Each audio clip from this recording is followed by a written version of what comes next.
Voy a tener dos lecturas bíblicas pequeñas. Una se encuentra en Éxodo capítulo 3, versículos 7 y 8, y el otro se encuentra en Josué capítulo 1, versos 1 al 9. Los que hacen su devocional diario, temprano, habrán ya leído este pasaje de Josué 1, 1 al 9, que es la lectura devocional para el día de hoy. Y también algunos quizás temprano a las 7 de la mañana se conectaron al Facebook de la iglesia y dijeron: ¿cómo? No hay mañana de clamor, no hay mañana de oración.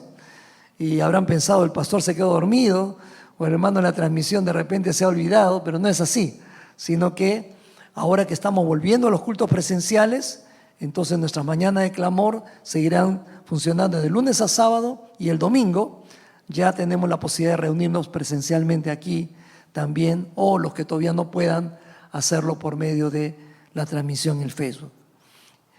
Vamos a leer entonces estos dos pasajes. El primero de Éxodo 3, 7 al 8 dice: Luego el Señor le dijo: ciertamente he visto la opresión que sufre mi pueblo en Egipto.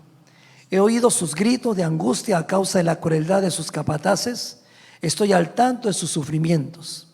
Por eso he descendido para rescatarlo del poder de los egipcios, sacarlo de Egipto y llevarlos a una tierra fértil y espaciosa. Es una tierra donde fluyen la leche y la miel. Y en Josué capítulo 1 dice el versículo 1: Después de la muerte de Moisés, siervo del Señor, el Señor habló a Josué, hijo de Nun y ayudante de Moisés. Le dijo: mi siervo Moisés ha muerto, por lo tanto ha llegado el momento de que guíes a este pueblo, a los israelitas, a cruzar el río Jordán y entrar en la tierra que les doy. Te prometo a ti lo mismo que le prometí a Moisés: donde quiera que pongan los pies, los israelitas estarán pisando la tierra que les he dado, desde el desierto del Negev al sur hasta las montañas del Líbano, al norte, desde el río Éufrates al oriente hasta el mar Mediterráneo al occidente, incluida toda la tierra de los hititas. Nadie podrá hacerte frente mientras vivas, pues yo estaré contigo como estuve con Moisés, y no te fallaré ni te abandonaré. Sé fuerte y valiente, porque tú serás quien guíe a este pueblo para que tome posesión de toda la tierra que juré a sus antepasados que les daría. Sé fuerte y muy valiente. Ten cuidado de obedecer todas las instrucciones que Moisés te dio. No te desvíes de ellas ni a la derecha ni a la izquierda. Entonces te irá bien en todo lo que hagas. Estudia constantemente este libro de instrucción. Medita en él de día y de noche para asegurarte de obedecer todo lo que ahí está escrito.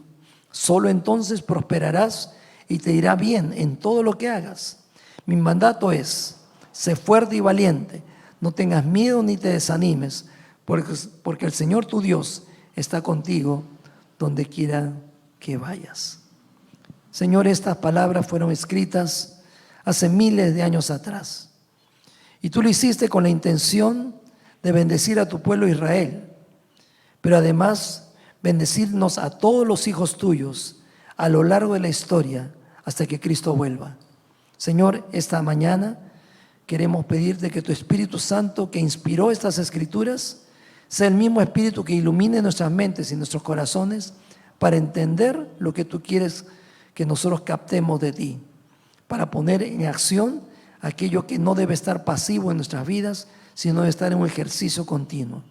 Bendícenos, Señor, con tu presencia, y además de sernos buenos oidores, conviértenos en hacedores de tu palabra. En el nombre de Jesús te lo rogamos, Señor. Amén. Amén. En este mes de agosto queremos iniciar una serie de 4 domingos que lleva por título ¿Cómo conservar la libertad? ¿No? Hemos declarado en la canción hace un instante: somos libres, salvos en el nombre de Jesús. Pero ¿cómo conservar esa libertad? ¿Cómo no permitir que las amenazas sobre nuestra libertad como cristianos, hijos de Dios, puedan tener resultado? Pues bien, el tema primero de esta serie es: podemos conservar nuestra libertad recordando al autor de esa libertad que tenemos, recordando al autor de nuestra libertad. Existe un dicho que reza así: recordar es vivir, o es volver a vivir. Ahora, ¿qué tan cierto puede ser esto? Dicen los entendidos que recordar eventos positivos y relevantes en la vida sirve de afirmación e impulso para continuar avanzando. Y eso tiene algo de verdad o de respaldo en el hecho que el recordar es como traer al presente algo que ocurrió en el pasado. Aquello que nos forjó como individuos, como personas en el pasado, y que al recordarlo nos reafirma que eso somos, que eso tenemos. Es muy saludable navegar en nuestra memoria y poder percibir momentos seleccionados y significativos que hemos vivido en el ayer. Por ejemplo, recordar algo de nuestra infancia. Tenemos seguramente todos recuerdos importantes de nuestra infancia, posiblemente al lado de nuestros padres, al lado de nuestros hermanos todavía pequeños, creciendo de repente, estudiando, empezando a descubrir la vida. Tenemos recuerdos todos los que somos creyentes de nuestra conversión. ¿Cómo fue que el Señor nos acercó a Él? ¿Cómo es que nos convenció de nuestra necesidad de aceptar a Cristo como nuestro Salvador personal? Tenemos recuerdos quizá de nuestro bautismo, ¿no? Algunos hace poco se han bautizado y tienen fresco en su memoria esta linda experiencia, pero otros nos hemos bautizado hace muchos años atrás, ¿no? Yo me bauticé en 1970, cuando uno de ustedes ni siquiera había nacido, imagínense. Pero tengo memoria de aquella mañana especial donde el pastor me dijo: ya tú debes bautizarte, toma tus cursos de bautismo. Y después de unas cuantas semanas tuve la bendición de poder estar con otros hermanos pasando por el estado del bautismo, reafirmándome como hijo de Dios, reafirmándome también como miembro de la iglesia del Señor. Quizás también tú puedas recordar aquella vez en que tú hiciste tu primera consagración al Señor. Cuando te diste cuenta de que aunque ya eras cristiano, ya eras hijo de Dios, todavía había área de tu vida que tú seguías guardando, conservando para ti, como algo privado, como algo exclusivo, y te diste cuenta que eso no tenía ningún sentido, que todo teníamos que rendírselo al Señor y decirle: Señor, tú me compraste con tu sangre preciosa en la cruz del Calvario, todo lo que soy, todo lo que tengo, todo lo que pueda llegar a ser es tuyo, Señor, haz de mí lo que tú quieras. Y esa primera experiencia seguramente que nos marcó, y hemos tenido después de eso otras experiencias semejantes en que hemos seguido consagrando nuestra vida al Señor. En fin, estos recuerdos especiales justamente nos permiten ser sostenidos, ser animados, ser levantados, en especial cuando estamos algo decaídos o algo deprimidos. Y después de más de 1 año y 5 meses de pandemia, muchos quizás están algo así, un poco cabizbajos, un poco inciertos, un poco diciendo: bueno, no pensé que esto duraría tanto. Yo recuerdo cuando recién se dijo que había un toque de queda y un distanciamiento y restricciones de movilización.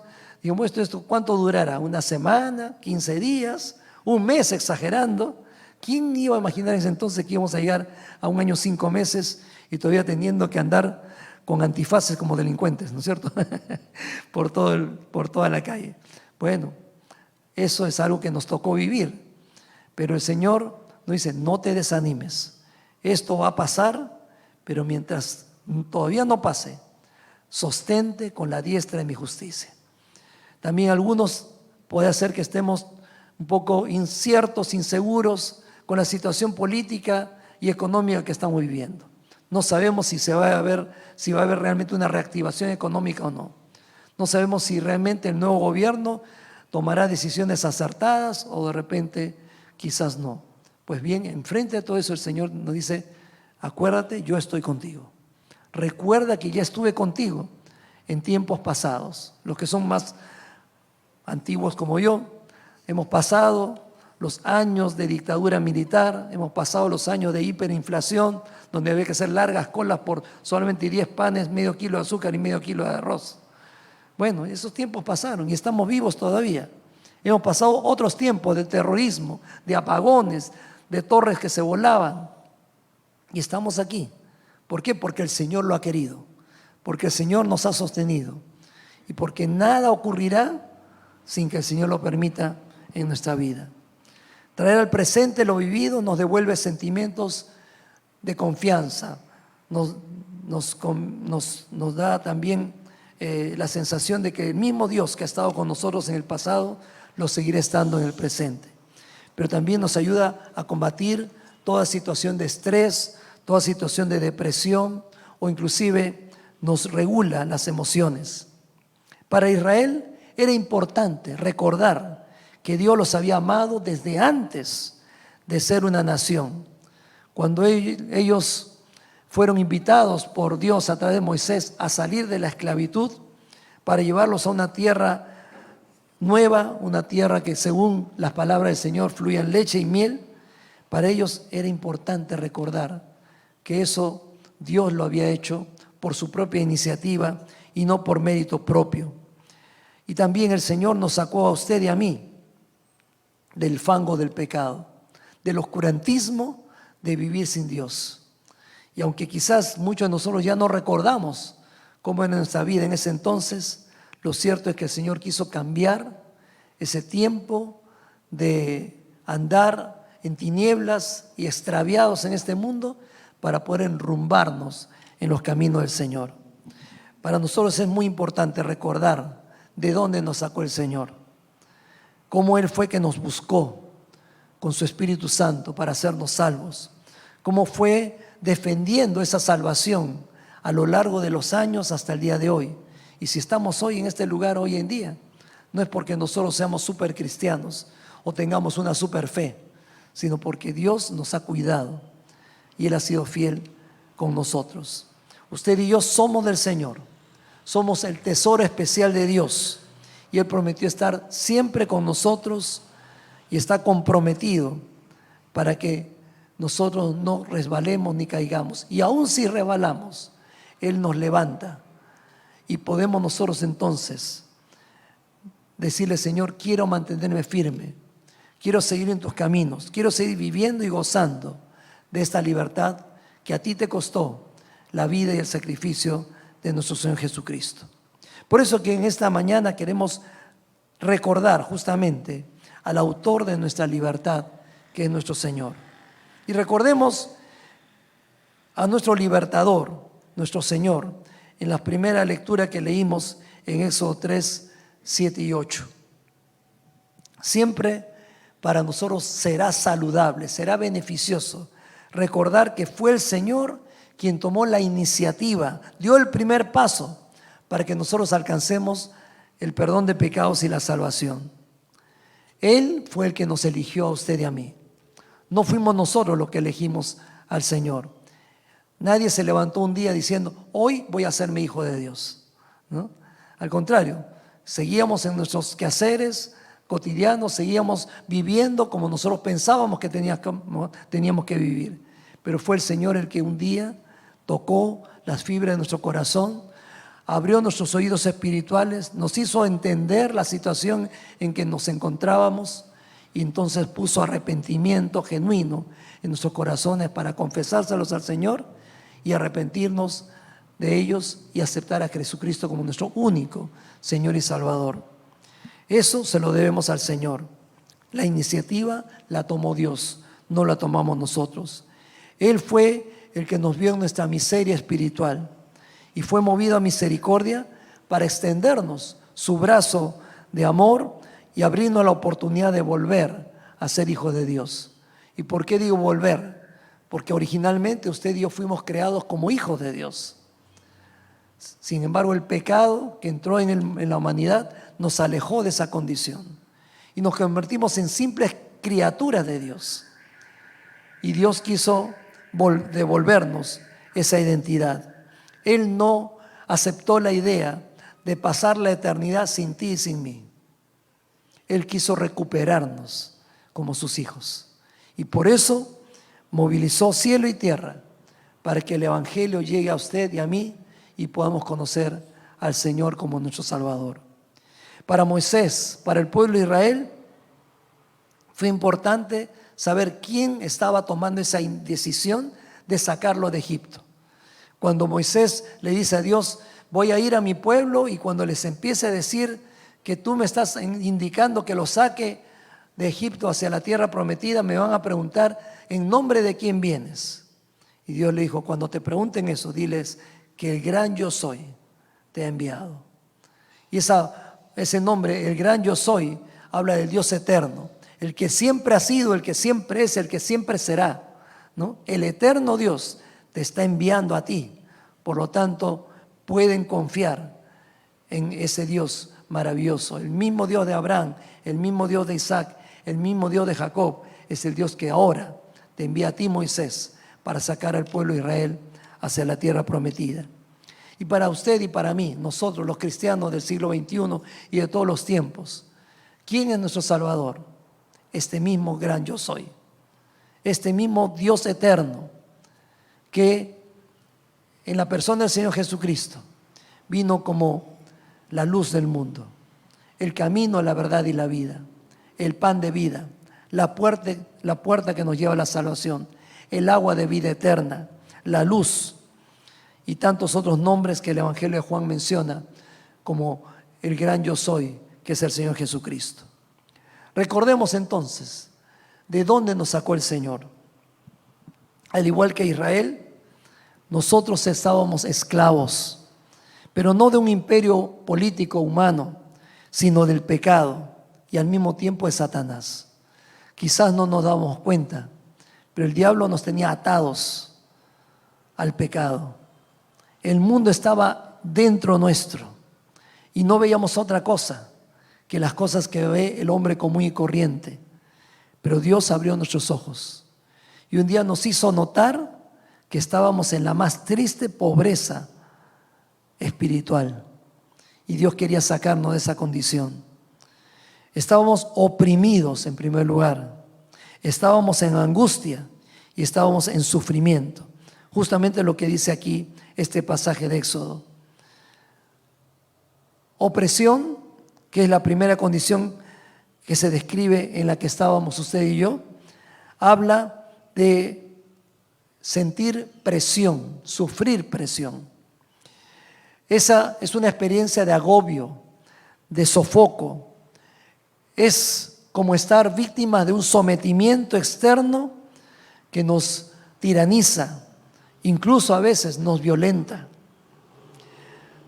Cuando yo empecé a sentir hace meses atrás esta presión en mi pecho, yo pensé que se trataba de mi asma bronquial, que ya tengo crónica por muchos años. Pero cuando fui al doctor, el doctor dijo, eso no es asma, eso puede ser tu corazón. Y yo dije, no, ¿qué va a ser mi corazón? ¿No? Encima yo soy flaco, ni siquiera que tuviese tanta grasa como para estar con el corazón mal. Pero me mandó una serie de exámenes. Y después de esos exámenes, efectivamente se dieron cuenta que algunas de mis arterias estaban obstruidas y no estaba irrigando mi corazón como debiera estar. Y por eso tuve que tener esta intervención por la cual ustedes han estado orando y gracias a Dios he salido bien. Pero una opresión es algo que te está allí molestando, fastidiando. Quizás no te das cuenta por qué, pero está allí. Y el enemigo oprimía tu vida, oprimía mi vida con el pecado que nos tenía atados a una vida de esclavitud. Vivíamos en angustia, la intranquilidad por quizás una serie de causas desagradables producen esa angustia. Una inquietud amenazante que nos hace vivir en peligro constante, como si una desgracia va a ocurrir en nuestra vida. La angustia es sinónimo de aflicción y está muy relacionado con el dolor, con la tristeza, con la congoja. Y esta angustia en muchas personas puede producir trastornos, inclusive psicosomáticos, dolores que no tienen una explicación médica.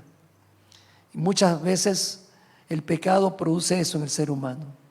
Tanto es así que uno vive sin posibilidad de dormir tranquilo, con los nervios puestos de punta, con delirio de persecución, con sentimiento de angustia, porque eso hace el pecado, nos quita la paz, nos quita la tranquilidad.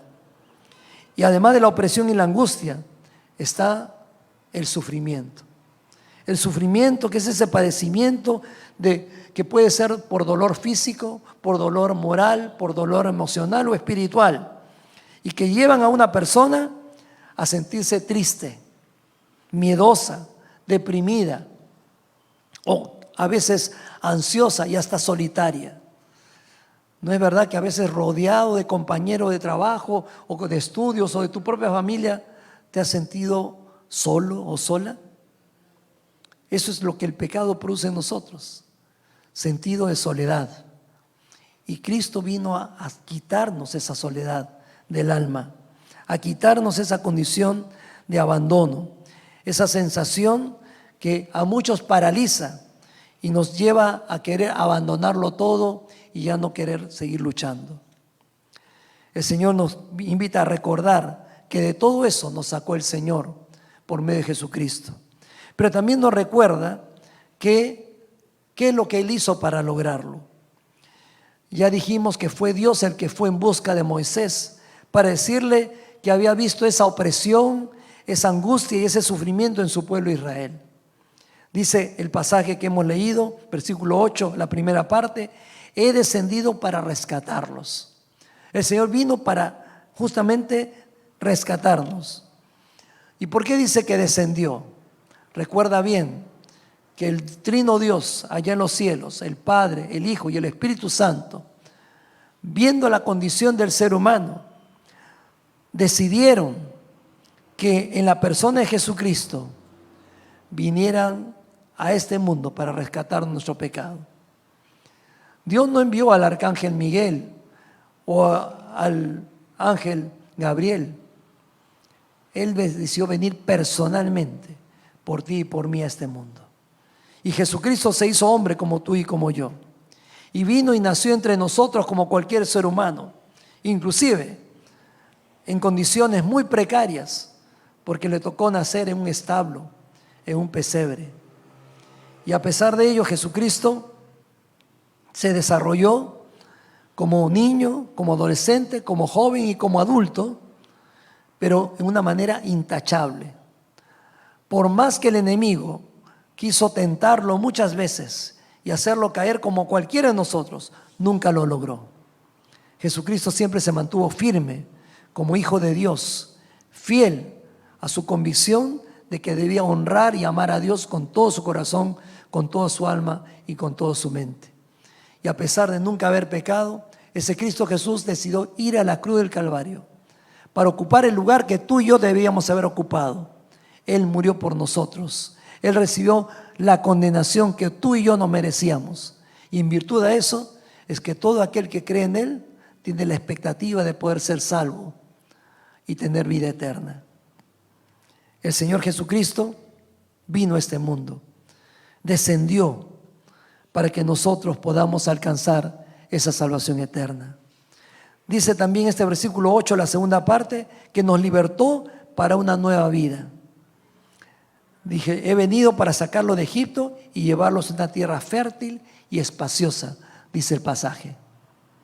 Eso nos hace recordar textos del Nuevo Testamento, como Juan capítulo 8, versículo 36.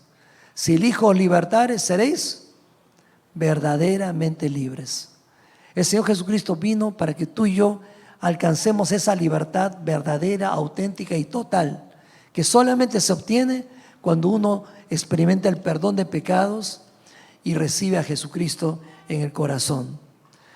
Israel, después de 430 años de estar esclavo en Egipto, ya ni sabía lo que significaba vivir en libertad. Todos habían nacido como esclavos, hijos de esclavos. Así pasaba con nosotros también antes de conocer a Cristo. No teníamos mayores expectativas, desconocíamos lo que era una vida distinta, una vida mejor, porque estábamos ya acostumbrados a vivir en el pecado. Por eso es que el Señor vino a rescatarnos de esa mala manera de vivir, a ofrecernos también una vida diferente, una vida abundante, que es lo que dice el versículo 8 en su tercera parte. Vengo a sacarlos para llevarlos a una tierra donde fluye la leche y la miel. En estas palabras, el pueblo de Israel, en los tiempos de Moisés, estaba escuchando de parte de Dios a través de Moisés que Él los quería sacar de su esclavitud. Quería sacarlos de su condición de postración. Ya en la memoria de ellos ya no estaba que alguna vez José fue el primer ministro de Egipto, segundo hombre después del faraón. Ya eso había pasado. Más bien habían sido sometidos durante más de 4 siglos a una esclavitud, a un trabajo forzoso, a una vida indigna. Y entonces para ellos una vida diferente, una vida mejor, era simple y llanamente comer un poco mejor y tener un poco menos de trabajo diario que hacer. No esperaba más que eso, pero el Señor tenía algo mucho mejor. Tenía una vida abundante, una vida diferente, una vida totalmente distinta, diametralmente distinta. Por eso, cuando el Señor Jesús en San Juan capítulo 3 se encuentra con la mujer samaritana e inicialmente le dice, por favor dame un poco de beber, y la mujer le dice, pero ¿cómo? Se nota que tú eres judío y es evidente que yo soy samaritana. Entre judíos y samaritanos ni nos hablamos. ¿Cómo te atreves a dirigirme la palabra? Y Jesús le dice, si tú supieras quién está hablando contigo, tú me pedirías que yo te dé agua a ti. Porque el agua que yo puedo darte es un agua que cuando tú la pruebas, nunca más tendrás sed. Y la mujer se queda extrañada cuando le dice eso a Jesús. Y empieza el diálogo con Jesús y ella se da cuenta, este no es cualquier hombre, ni siquiera es cualquier profeta, no es un religioso cualquiera que quiera hacerme sentir mal a mí. Este tiene que ser el Mesías, este tiene que ser el Salvador del mundo. Y entonces dice que lo dejó a Jesús allí, al lado del pozo, y se fue a la ciudad. Y empezó a decir a sus vecinos y conocidos, vengan, salgan, vengan, he conocido un hombre que me ha dicho todo lo que yo soy y lo que he vivido. Él tiene que ser el Mesías, Él tiene que ser el Salvador que nosotros estábamos esperando. Y la gente entonces, atraída por las palabras de esta mujer, salieron de la ciudad y fueron a ver a Jesús y empezaron a escuchar sus enseñanzas, empezaron a escuchar su prédica, y dice que la gente le dijo a la mujer, ahora creemos no solamente porque tú nos dijiste, sino porque lo hemos visto y escuchado nosotros mismos. Él es verdaderamente el Mesías, el Hijo de Dios, el Salvador del mundo. Así ocurrió contigo y conmigo. Un día alguien nos habló, sabes, estoy yendo a una iglesia, he escuchado de Jesucristo, le entrego mi vida, Dios está haciendo cambios en mí. Y nosotros decíamos, bueno, sí, eso lo he escuchado otras veces. Hasta que por fin un día tú y yo le entregamos nuestro corazón a Jesucristo y comprobamos por nosotros mismos que verdaderamente Jesucristo estaba cambiando nuestra vida, cambiando nuestro lamento en baile, como dice la palabra, transformándonos a una nueva vida distinta. Ahora, si esto es lo que el Señor hizo por ti y por mí, darnos justamente esta dádiva de la salvación, recordemos que también Él ha hecho un pacto con nosotros, sus hijos. Un pacto que Él lo cumple al pie de la letra desde el principio y hasta hoy.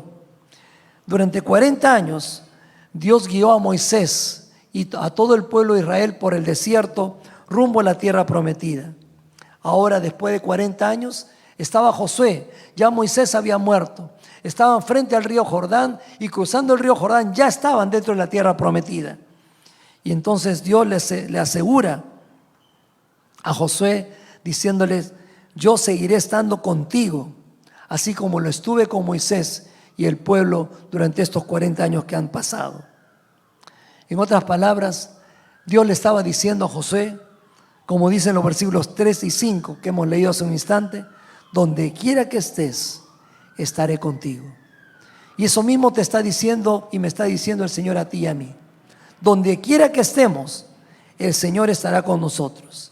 Jesucristo lo ratificó cuando resucitó después de haber sido crucificado, y cuando ya se estaba despidiendo de sus discípulos, les dijo antes de ascender a los cielos, he aquí yo estaré con vosotros todos los días hasta el fin del mundo. Y eso es lo que el Señor sigue cumpliendo al pie de la letra.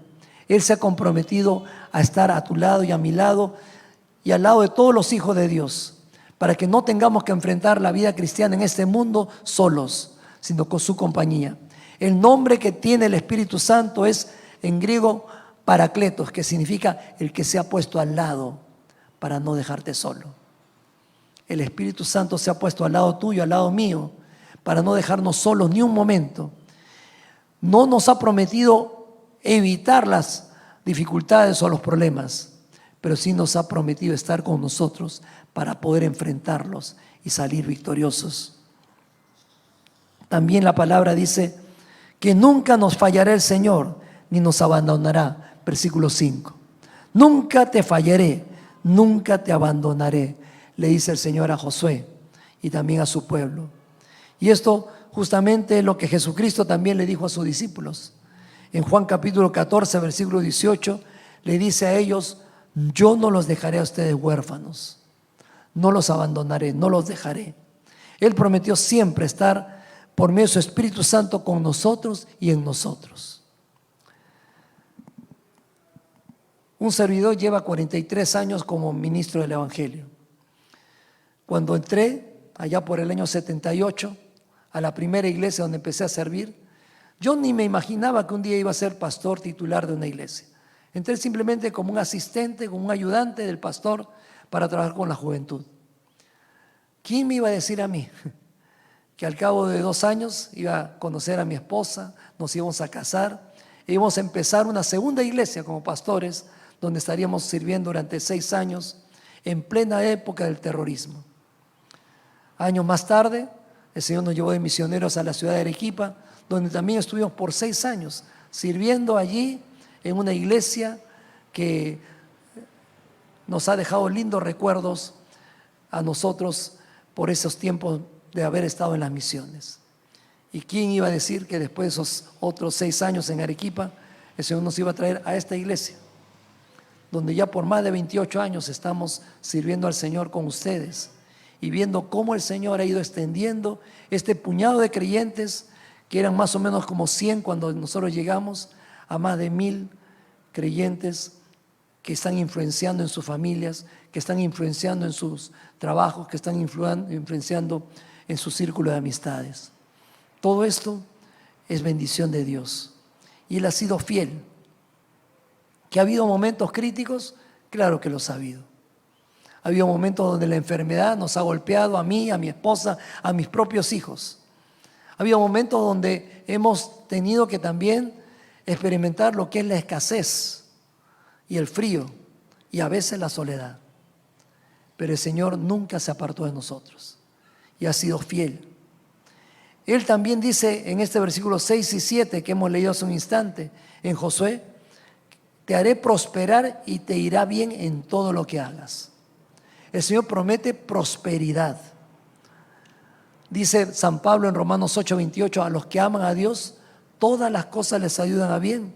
Esto es a los que conforme a su propósito son llamados. Ojo que prosperidad para Dios no simplemente tiene que ver con bienestar material. Eso es lo que piensan muchos hoy en día, que sinónimo de prosperidad en la Biblia significa riqueza, significa bonanza. Pero no, acuérdate del mismo Señor Jesucristo. Él dijo: el Hijo de Dios no tiene ni siquiera dónde recostar su cabeza, ¿no? Y enseñó a sus discípulos diciéndoles: no se preocupen tanto en amasar fortuna haciéndose de oro y plata, porque en este mundo la polilla y el orín corrompen.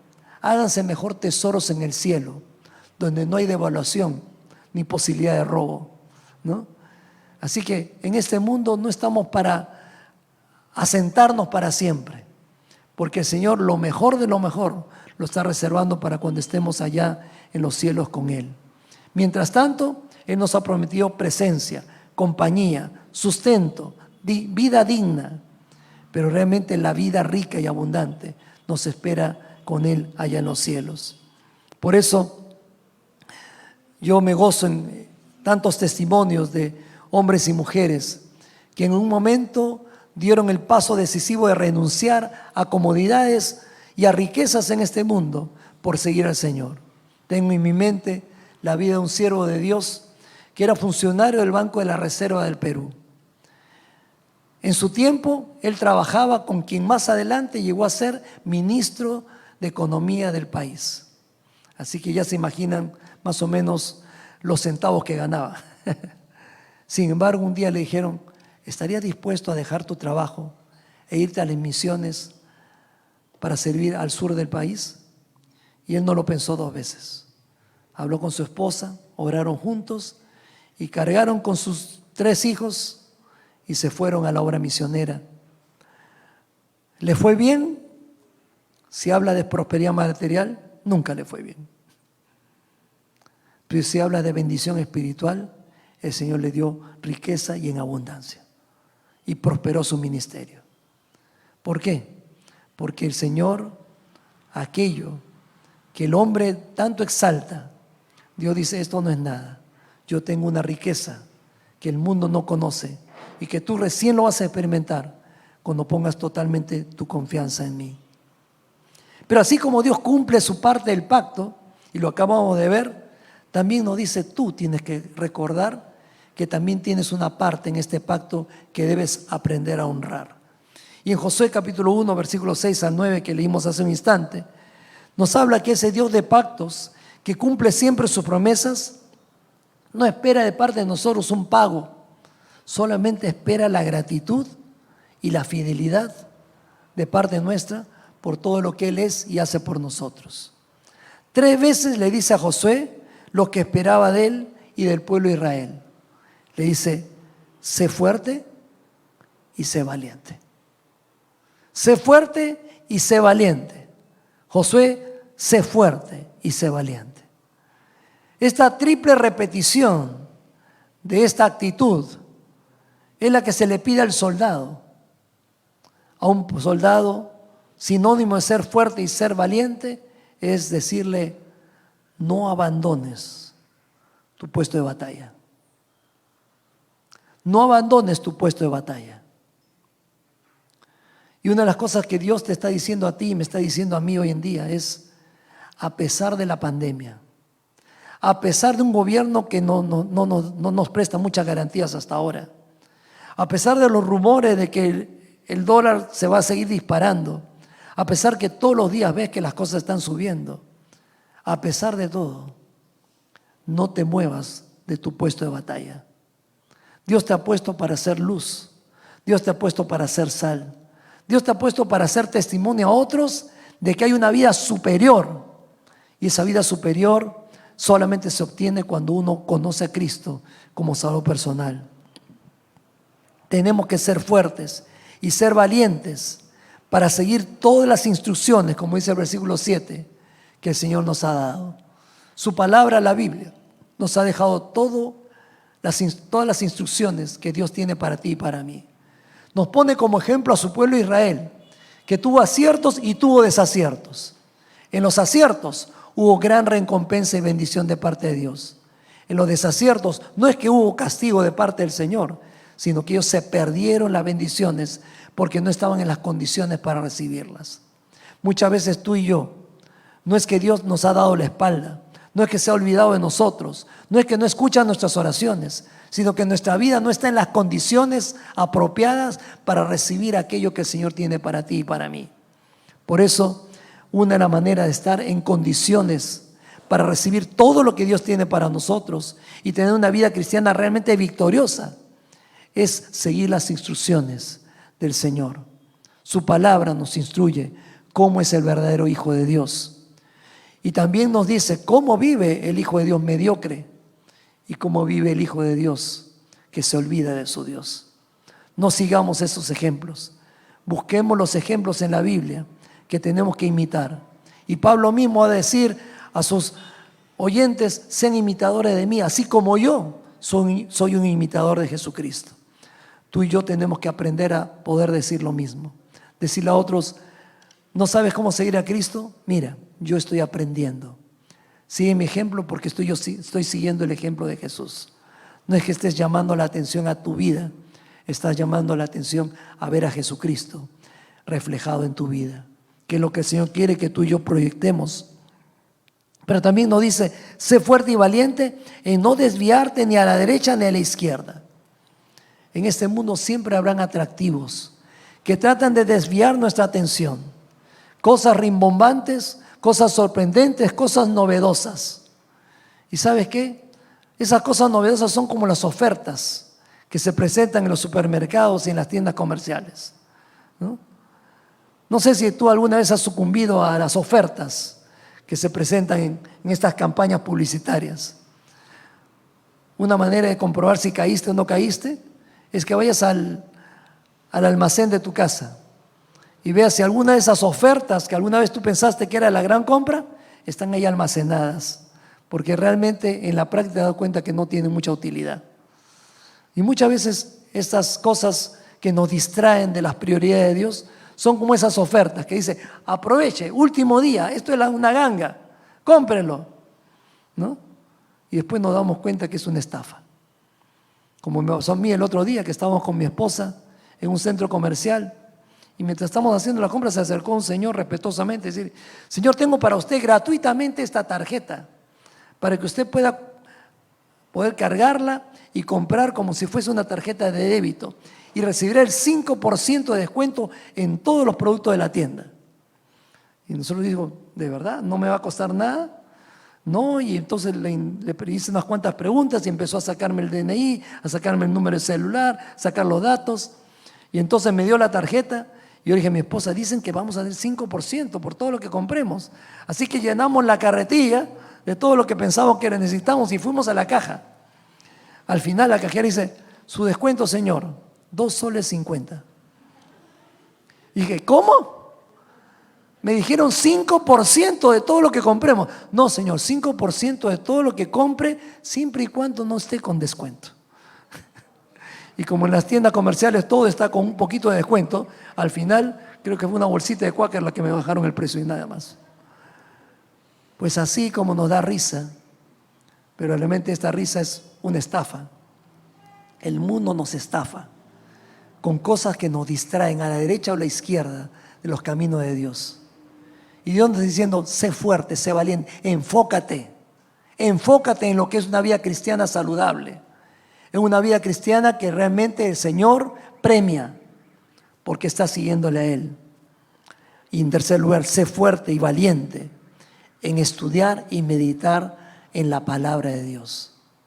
Hermano, este libro que es la Biblia tiene todo lo necesario para que nosotros tengamos una vida de bendición, una vida de triunfo.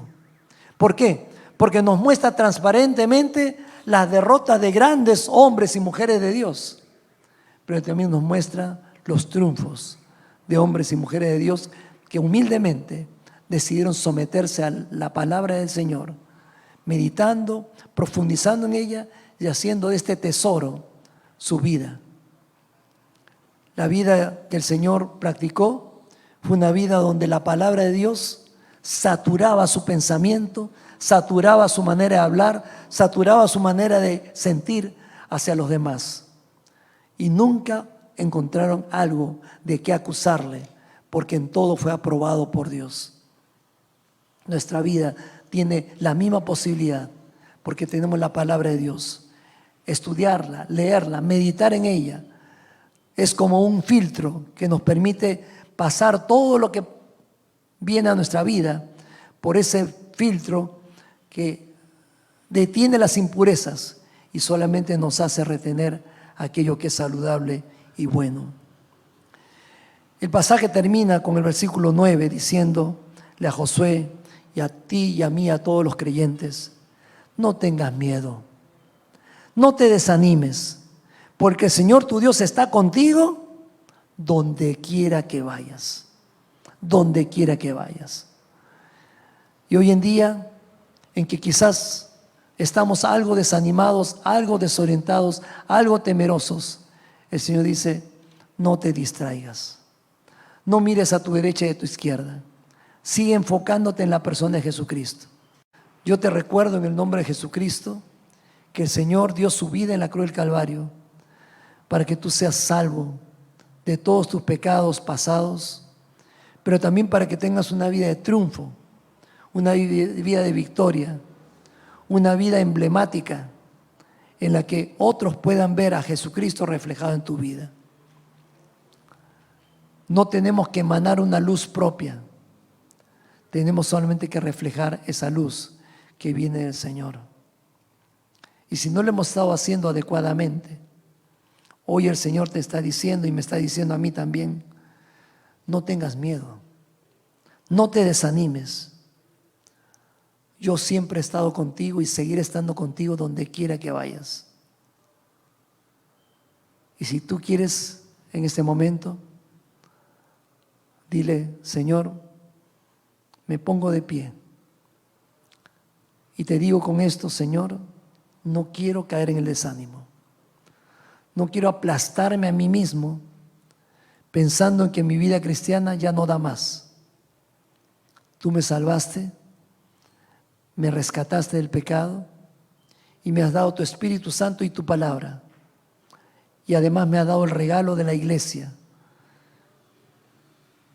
que es la familia espiritual que tengo para seguir mirando hacia el futuro, no simplemente con optimismo, sino con seguridad de triunfo, porque Cristo ya batalló antes que yo en este mundo y salió victorioso. Y yo voy detrás de Él para también saborear su victoria. Si te sientes hacerlo, ponte de pie en ese instante y dile: Señor, sácame del desánimo, sácame de cualquier situación de postración emocional o espiritual. Yo quiero vivir de triunfo en triunfo en el nombre de Cristo Jesús.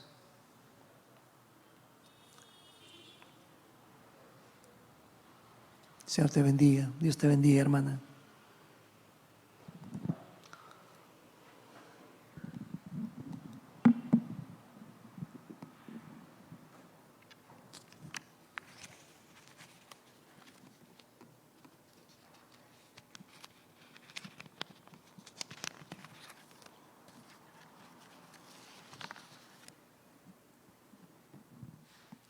Señor amado, tú conoces el corazón de cada uno de mis hermanos que poniéndose de pie te están diciendo: Señor,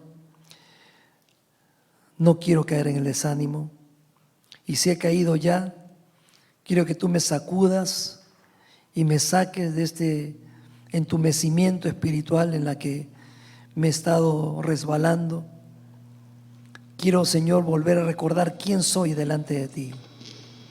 Y sobre todo quiero recordar quién eres tú para mí. Tú eres mi Salvador. Tú eres el Señor que dio su vida por mí para salvarme y darme vida eterna. Tú eres el que ha dejado tu Espíritu Santo conmigo para que esté yo contigo todos los días hasta el fin del mundo. Tú eres el que ha prometido un día venir personalmente por mí para llevarme a tu presencia y estar gozando de esa herencia celestial que yo sé que tú has ido a preparar para mí, Señor. Gracias, Padre, porque tú mismo dijiste: en la casa de mi Padre muchas moradas hay. Si no fuera así, yo se los hubiera dicho. Voy pues a preparar un lugar para ustedes. Y mientras ese día llega, Señor, quiero yo mantenerme firme, sujeto de tu mano, viviendo ese triunfo que Jesucristo ganó para mí en la cruz del Calvario. Déjame ser una influencia para aquellos que me rodean, mis familiares, mis amistades, mi círculo de conocidos, y que en lugar de verme a mí hundido y derrotado, vean el gozo que tú me has dado en Cristo por ser una nueva criatura, por ser un hijo de Dios. Gracias, Señor, por tu palabra. Gracias por este culto que tú nos estás dando como iglesia. Permítenos progresivamente seguir aumentando en número con las facilidades que dispone el Ministerio de Salud y el gobierno para poder, Señor, tener nuevamente esa bendición de congregarnos en el nombre de Jesucristo, porque donde hay dos o más reunidos en tu nombre, estás tú en medio de nosotros, Señor. Gracias en el nombre de Jesús. Amén.